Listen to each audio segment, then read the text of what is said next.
Vasco da Gama ಹಡಗಿನಲ್ಲಿ ಕಲ್ಲುಕೋಟೆಗೆ ಬಂದಿದ್ದ. Columbus ಅದೇ ಹಡಗಿನ ಮುಖಾಂತರ ಅಮೆರಿಕಾನ ಕಂಡು ಹಿಡಿದ. ಮುಂತಾದ ಕಥೆಗಳನ್ನು ನೀವು ಕೇಳಿರ್ತೀರಿ. ಜೊತೆಗೆ ಪೈರೇಟ್ಸ್ ಆಫ್ ದಿ ಕೆರಿಬಿಯನ್ ಸಿನಿಮಾದಲ್ಲಿನ ಹಡಗನ್ನು ಕೂಡ ನೀವು ನೋಡಿರ್ತೀರಿ. ಈಗ ಭಾರತ ಕೂಡ ಅಂತಹದೇ ಒಂದು ಹಡಗನ್ನು ತಯಾರಿಸಿದೆ. ಈ ಹಡಗನ್ನು ಕ್ರಿಸ್ತಶಕ 5ನೇ ಶತಮಾನದ ತಂತ್ರಜ್ಞಾನವನ್ನು ಬಳಸಿ ತಯಾರಿಸಿದ್ದಾರೆ ಅನ್ನೋದು ವಿಶೇಷ. ಅದರಲ್ಲಿ ಇಂಜಿನ್ನೇ ಇಲ್ಲ ಅಂದರೆ ನೀವು ನಂಬ್ತೀರಾ? ಏನೀ ಹಡಗಿನ ಸ್ಟೋರಿ ಅನ್ನೋ ಕುರಿತ ಕಂಪ್ಲೀಟ್ ಡೀಟೇಲ್ಸ್ ಇಲ್ಲಿದೆ, ನೋಡ್ಕೊಂಡು ಬನ್ನಿ.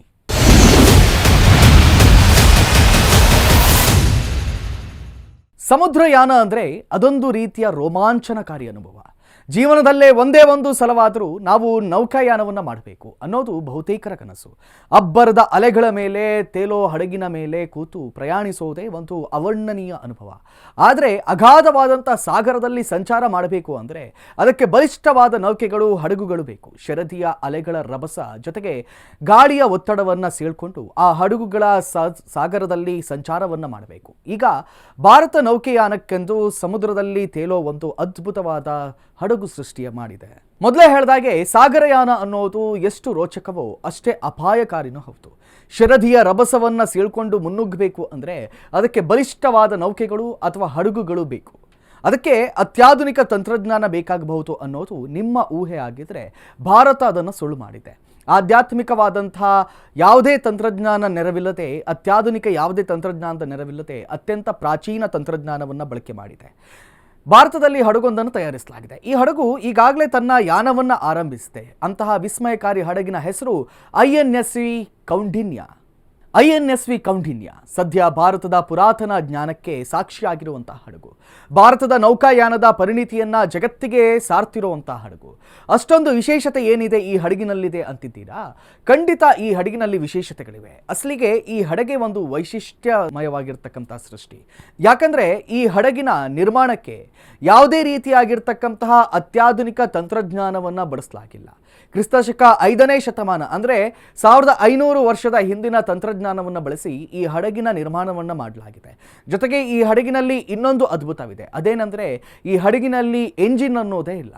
ನೀವೆಲ್ಲ pirates of the Caribbean cinema ನೋಡೇ ಇರ್ತೀರಾ. ಅದರಲ್ಲಿ ಕ್ಯಾಪ್ಟನ್ ಜಾಕ್ ಸ್ಪ್ಯಾರೋ ಪ್ರಯಾಣ ಮಾಡ್ತಿದ್ದಂಥ ಹಡಗಿದೆಯಲ್ಲ, ತೇಟ್ ಅದೇ ರೀತಿಯ ಹಡಗೊಂದನ್ನು ಭಾರತದಲ್ಲಿ ತಯಾರು ಮಾಡಲಾಗಿದೆ. ಆ ಹಡಗಿನ ಸ್ಪೆಷಾಲಿಟಿ ಏನಪ್ಪ ಅಂದರೆ ಅದರಲ್ಲಿ ಎಂಜಿನ್ ಅನ್ನೋದೇ ಇಲ್ಲ.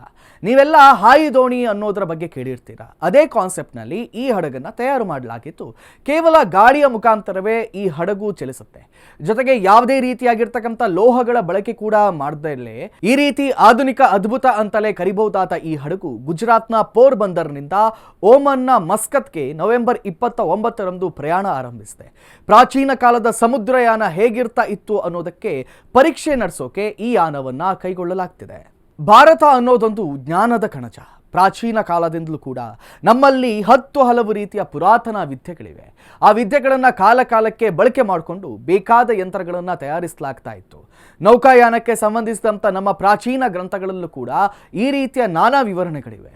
ಯಾವುದೇ ರೀತಿಯ ಆಧುನಿಕ ತಂತ್ರಜ್ಞಾನ ಅಥವಾ ಯಾವುದೇ ರೀತಿಯಾಗಿರ್ತಕ್ಕಂಥ ಲೋಹಗಳ ಬಳಕೆಯನ್ನು ಮಾಡದೆ ಯಾವ ರೀತಿ ಹಡಗುಗಳನ್ನು ನಾವು ಸಾಗಿಸಬಹುದು ಅನ್ನೋದಕ್ಕೆ ಈ ನೌಕೆಗಳನ್ನು ತಯಾರಿಸಬಹುದು ಅನ್ನೋ ವಿವರಣೆ ಇದೆ. ಈಗ ಅಂತಹ ಪುರಾತನ ಗ್ರಂಥಗಳ ಜ್ಞಾನವನ್ನು ಬಳಸಿಕೊಂಡು ಐಎನ್ಎಸ್ವಿ ಕೌಂಡಿನ್ಯ ಹಡಗನ್ನು ತಯಾರಿಸಲಾಗ್ತಾ ಇದೆ. 5ನೇ ಶತಮಾನದಲ್ಲಿ ಭಾರತೀಯ ನೌಕಾವಲಯದಲ್ಲಿ ಬಳಸಲಾಗ್ತಾ ಇದ್ದಂತಹ ಕ್ರಮಗಳನ್ನು ಅನುಸರಿಸಿ ಈ ನೌಕೆಯನ್ನು ಸಿದ್ಧಪಡಿಸಲಾಗಿದೆ. ಅಜಂತ ಗುಹೆಗಳ ಮೇಲಿನ ನೌಕೆಗಳ ಚಿತ್ರ, ಪ್ರಾಚೀನ ಭಾರತೀಯ ಗ್ರಂಥಗಳು ಹಾಗೂ ವಿದೇಶಿ ಪ್ರವಾಸಿಗರ ವಿವರಣೆಗಳನ್ನು ಬಳಸಿಕೊಂಡು ಈ ಹಡಗಿನ ನಿರ್ಮಾಣವನ್ನು ಮಾಡಲಾಗಿದೆ. ಜೊತೆಗೆ ಹಡಗಿನ ನಿರ್ಮಾಣಕ್ಕೆ ಎಲ್ಲೂ ಕೂಡ ಕಬ್ಬಿಣದ ಬಳಕೆಯನ್ನು ಮಾಡಲಾಗಿಲ್ಲ ಅನ್ನೋದು ವಿಶೇಷ. ಕಬ್ಬಿಣದ ಬಳಕೆ ಮಾಡದೆ ಕೇವಲ ಮರದ ಹಲಗೆಗಳನ್ನು ತೆಂಗಿನ ನಾರಿನ ಮೂಲಕ ಜೋಡಿಸಲಾಗಿದೆ. ಹಾಗಾಗಿ ಇದನ್ನು ಹೊಲಿದ ಹಡಗು ಅಂತಲೇ ಕರೆಯಲಾಗುತ್ತೆ. ನೀರು ಒಳಗಡೆ ಬರದಂತೆ ನೈಸರ್ಗಿಕ ರಾಳ, ಹತ್ತಿ ಹಾಗೂ ತೈಲಗಳ ಬಳಕೆ ಮಾಡಲಾಗಿದೆ. ಟಂಕೈ ಅನ್ನುವಂಥ ಪುರಾತನ ವಿಧಾನವನ್ನು ಬಳಕೆ ಮಾಡಿ ಸಂಪೂರ್ಣ ಲೋಹರಹಿತ ಹಾಗೂ ಎಂಜಿನ್ ರಹಿತವಾಗಿರ್ತಕ್ಕಂಥ ಹಡಗನ್ನು ತಯಾರು ಮಾಡಲಾಗಿದೆ. ಈ ವಿಶೇಷ ಹಡಗು ಸುಮಾರು 19.6 ಮೀಟರ್ ಉದ್ದ, 6.5 ಮೀಟರ್ ಅಗಲ ಹಾಗೂ 3.33 ಮೀಟರ್ ಆಳವಿದೆ.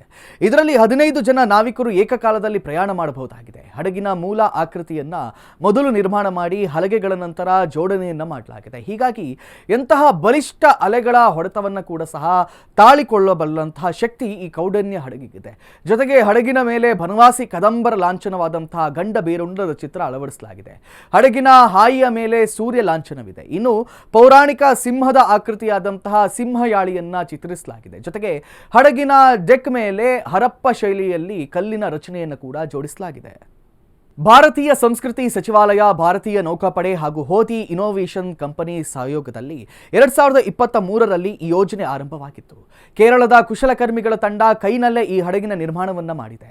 ಹಡಗಿನ ನಿರ್ಮಾಣಕ್ಕೆ ಯಾವುದೇ ರೀತಿಯಾಗಿರ್ತಕ್ಕಂಥ ಸರಿಯಾದ ಬ್ಲೂ ಪ್ರಿಂಟ್ ಇಲ್ಲದ ಕಾರಣ ಭಾರತೀಯ ನೌಕಾಪಡೆ ಒದಗಿಸಿಕೊಟ್ಟಂಥ ಪ್ರಾಚೀನ ಚಿತ್ರಗಳನ್ನು ಆಧಾರವಾಗಿ ಇಟ್ಟುಕೊಂಡು ಅದನ್ನು ಅಧ್ಯಯನವನ್ನ ಮಾಡಿ ಈ ಕೌಂಡಿನ್ಯವನ್ನುವಂಥ ಹಡಗನ್ನ ವಿನ್ಯಾಸ ಮಾಡಲಾಗಿದೆ. ಹಡಗಿನ ಸುರಕ್ಷತೆಯನ್ನ ಖಚಿತಪಡಿಸಿಕೊಳ್ಳೋಕೆ ಐಐಟಿ ಮದ್ರಾಸಾದಲ್ಲಿ ಹೈಡ್ರೋಡೈನಾಮಿಕ್ ಅಧ್ಯಯನ ಸೇರಿದಂತೆ ಅನೇಕ ವೈಜ್ಞಾನಿಕ ಪರೀಕ್ಷೆಗಳನ್ನು ನಡೆಸಲಾಗಿದೆ. ಇದೇ ವರ್ಷ ಫೆಬ್ರವರಿ ತಿಂಗಳಲ್ಲಿ ಈ ಹಡಗಿನ ನಿರ್ಮಾಣ ಕಾರ್ಯ ಪೂರ್ಣಗೊಂಡಿತ್ತು. ಮೇ ತಿಂಗಳಲ್ಲಿ ಕಾರವಾರದಲ್ಲಿ ಔಪಚಾರಿಕವಾಗಿ ನೌಕಾಪಡೆಗೆ ಸೇರ್ಪಡೆಯನ್ನ ಮಾಡಲಾಗಿದೆ. ಜೊತೆಗೆ 1ನೇ ಶತಮಾನದ ಭಾರತೀಯ ಕಡಲಯಾನಿ ಮಹರ್ಷಿ ಕೌಂಡಿನ್ಯರ ಸ್ಮರಣಾರ್ಥ ಹಡಗಿಗೆ ಕೌಂಡಿನ್ಯ ಅನ್ನೋ ಹೆಸರಿಡಲಾಗ್ತಾ ಇದೆ. ಇನ್ನು ಪ್ರಾಚೀನ ಕಾಲದಲ್ಲಿ ಭಾರತ ಹಾಗೂ ಓಮನ್ ನಡುವಿನ ಕಡಲ ಮಾರ್ಗ ಪ್ರಮುಖ ವ್ಯಾಪಾರ ಮಾರ್ಗವಾಗಿತ್ತು. ಮಸಾಲೆ ಪದಾರ್ಥ ಹಾಗೂ ಜವಳಿ ರಫ್ತಿಗಾಗಿ, ಜೊತೆಗೆ ಪಶ್ಚಿಮ ಏಷ್ಯಾ, ಆಫ್ರಿಕಾ ಹಾಗೂ ಆಗ್ನೇಯ ಏಷ್ಯಾ ಜೊತೆಗೆ ಸಂಪರ್ಕ ಸಾಧಿಸೋಕೆ ಈ ಜಲಮಾರ್ಗವನ್ನು ಬಳಸಲಾಗ್ತಾ ಇತ್ತು.